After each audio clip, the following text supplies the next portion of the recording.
Saya memeluk Islam setelah saya menikah, dan saya merasa Islam suatu agama yang luar biasa. Waktu sebelum saya memeluk agama Islam, saya ke gereja pun setahun sekali udah syukur.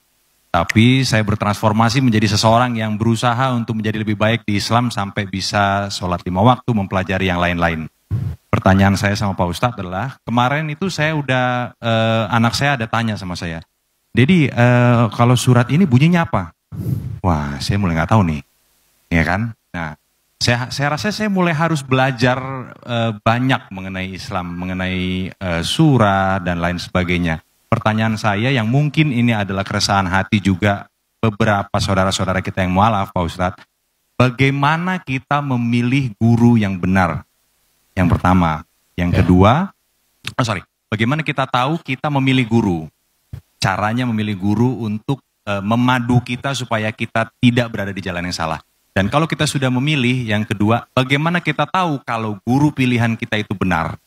Yang ketiga, saya ada sedikit tahu kalau di dalam Islam itu ada beberapa mazhab. Mazhab apa yang kira-kira bisa dan cocok untuk saya, bagaimana cara saya memilihnya? Sekian kira-kira pertanyaan dari saya. Assalamualaikum warahmatullahi wabarakatuh. Waalaikumsalam warahmatullahi wabarakatuh. Berarti Mas Gio benar ya. Tadi hampir salah ini ya. Katanya sudah mualaf. Alhamdulillah. Monggo silakan Ustaz. Apa saya jawabin Ustaz?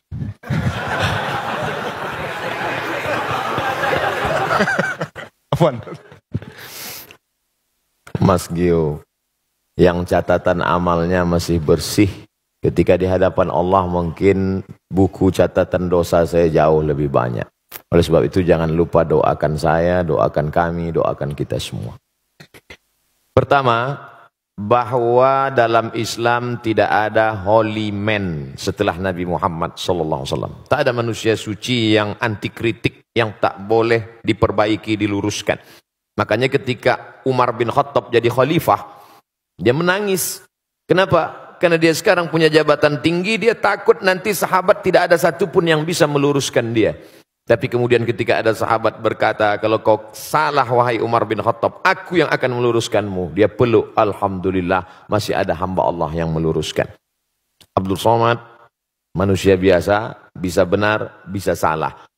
Main bola ada statuta yang dibuat oleh FIFA, rule of the game, aturan main. Ini outside namanya, ini goal namanya. Maka ketika orang itu keluar dari standar ini, dia tidak benar. Idza ra'aitar rajul, seorang yang diyakini sebagai wali Allah. Kita tahu ada wali songo, manusia yang punya karamah, kemuliaan.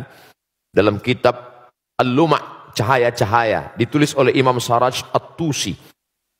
Kata seorang guru, ayo kita menjenguk wali Allah. Ini wali Allah hebat, ayo. Sampai di dalam masjid, muridnya nanya, mana wali Allah? Itu yang ada di depan. Masya Allah, wali Allah.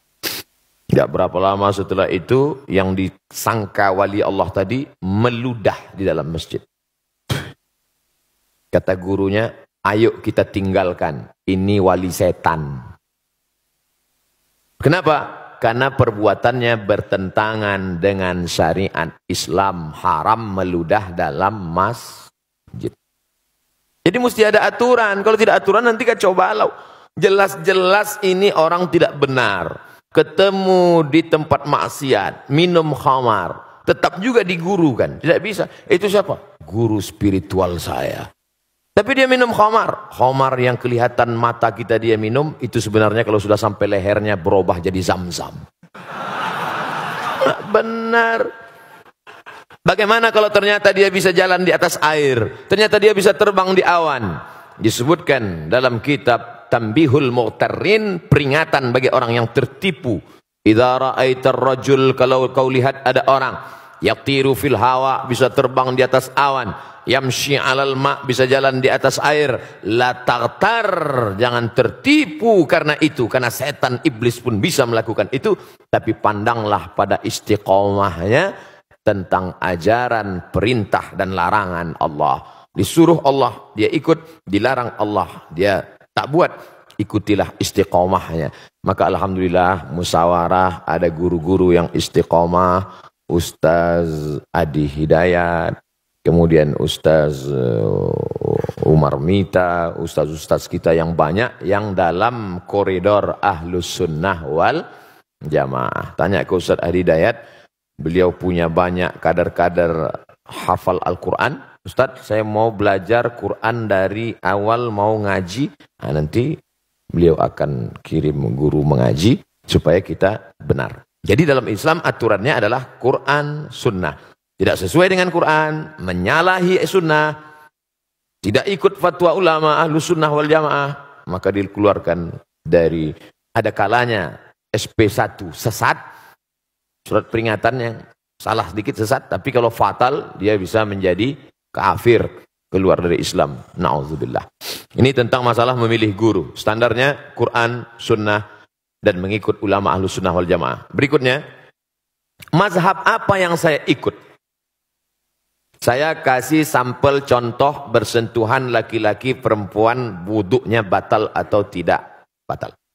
Aula mastumun nisa, kamu bersentuhan kulit dengan perempuan, batal atau tak batal?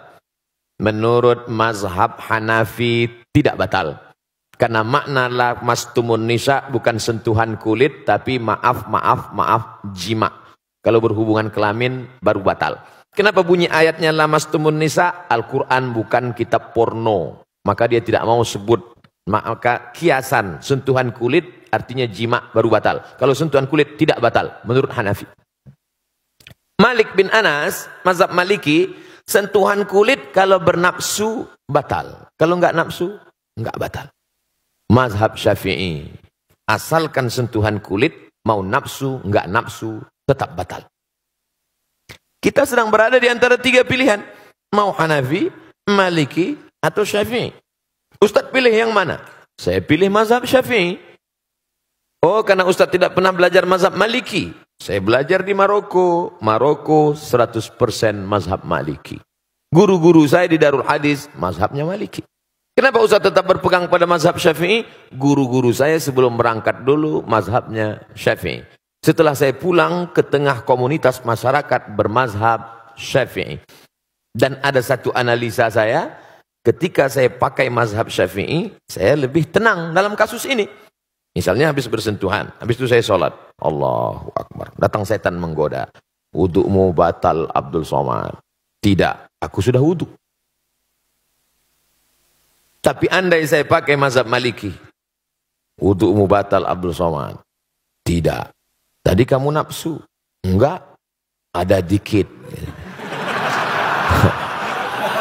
Tapi saya tidak menyalahkan mazhab Maliki. Karena ketika saya salahkan mazhab Maliki, berarti saya menyalahkan guru-guru saya dulu. Selama masih dalam Ahlus Sunnah wal Jamaah. Tapi jangan gara-gara ngaji begini lalu semua benar. Kamu kenapa enggak sholat? Mari kita berlapang dada menerima perbedaan. Oh, nggak bisa. Ini antara sesama sholat tapi beda. Maka kata Syekh Yusuf Qardawi, sebenarnya orang awam dia nggak punya mazhab. Mazhabnya adalah mazhab gurunya. Apa mazhab gurunya? Ya itulah mazhab dia. Kebetulan saya berguru kepada guru-guru yang bermazhab Syafi'i. Maka saya ikut mazhab Syafi'i. Andai dulu saya lahir di India, di sana mazhabnya Hanafi, mungkin saya sekarang mazhab Hanafi. Andai saya dulu orang Maroko, mungkin sekarang mazhab Maliki. Tapi kemudian setelah belajar, dalam beberapa tidak secara keseluruhan, tentang bayar zakat pakai uang misalnya. Nah, dalam hal ini pakai mazhab Hanafi. Kalau mazhab Syafi'i mesti pakai beras. Lalu orang miskin dikasih beras numpuk. Akhirnya dia mau beli baju kan tidak mungkin pakai beras barter. Beras itu dijual juga. Akhirnya perlu uang juga. Kenapa nggak langsung aja pakai uang? Makanya Syekh Ali Jum'ah Mufti Mesir dalam kitab Al-Bayan lima yushghilul adhan mengatakan dalam masalah bayar zakat fitrah pakai uang, pakai mazhab Hanafi dan sebagian pendapat mazhab Syafi'i. Nah, jadi dalam hal ini kita berguru, ikut guru kita yang selamat dari syirik, yang selamat dari bid'ah dhalalah, yang selamat dari kesesatan, dan kita tenang beramal. Wallahu a'lam bishawab. Alhamdulillah, mudah-mudahan menjawab Mas Gio. Berikut ini ada kabar gembira.